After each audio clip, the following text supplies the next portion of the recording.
पिठला भाकर किती जणांना आवडते. आणि तुम्ही तर म्हणाल, अरे इथे तर डोसा दिसायला आहे आणि इथं भाकर म्हणते, पिठलं म्हणते, काय म्हणाली चेतना, म्हणून तुम्ही ओळखत असाल. पण तुम्हाला माहिती आहे का, इतकं हे टेस्टी झालेलं आहे ना. आणि हे कसं बनवले, कसं आहे, तुम्ही पूर्ण व्हिडिओ बघाल तर तुम्हाला कळेल. आणि टेस्टमध्ये तर एकदम झणझणीत पिठलं आणि भाकरसुद्धा एकदम मस्त झालेलं आहे. Welcome to Chetna's kitchen. चला बघूया हे कसं करायचं. ह्याच्यासाठी इथं मी ज्वारीचं पीठ घेतलेलं आहे. आता उन्हाळ्याचे दिवस एवढे आहेत ना, किचनमध्ये उभं टाका वाटत नाही भाकरीसुद्धा करायला. त्याच्यासाठी इथं 2 वाटी मी ज्वारीचं पीठ घेतले. त्याच्यासोबत कापून ठेवलेली थोडीशी कोथिंबीर आणि कांदा आणि बीटरूट आणि गाजर, कॅरेट म्हणा, आता सीझनमध्ये कॅरेट खूप छान भेटते, ते कॅरेट घेतले. त्याच्यानंतर चवीप्रमाणे मीठ घातले.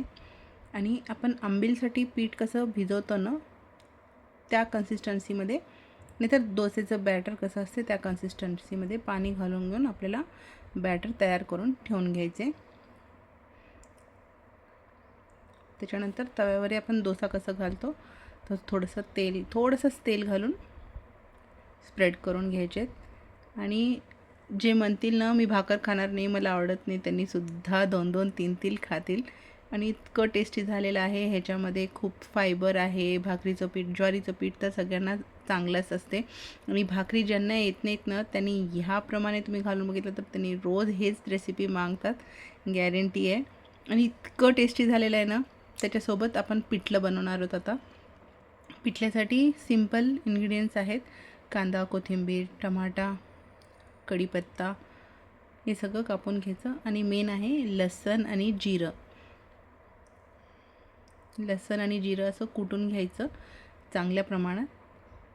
मग ते पण घालून टमाटे वगैरे सगळं चांगलं दमल्यानंतर, मी तर व्हिडिओ जरा स्टॉप झाला होता, दमल्यानंतर चांगलं पाणी घालून घ्यायचं, कन्सिस्टन्सी आपलं बघून घेऊन.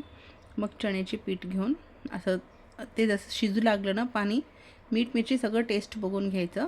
मग सगळं शिजलं म्हणले की त्याच्यामध्ये चण्याचं पीठ घालून घेऊन चांगलं हलवायचं.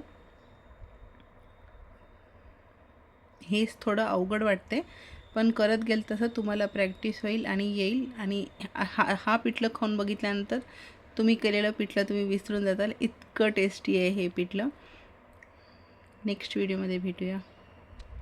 रेसिपी तुम्हाला कशी वाटली नक्की कळवा.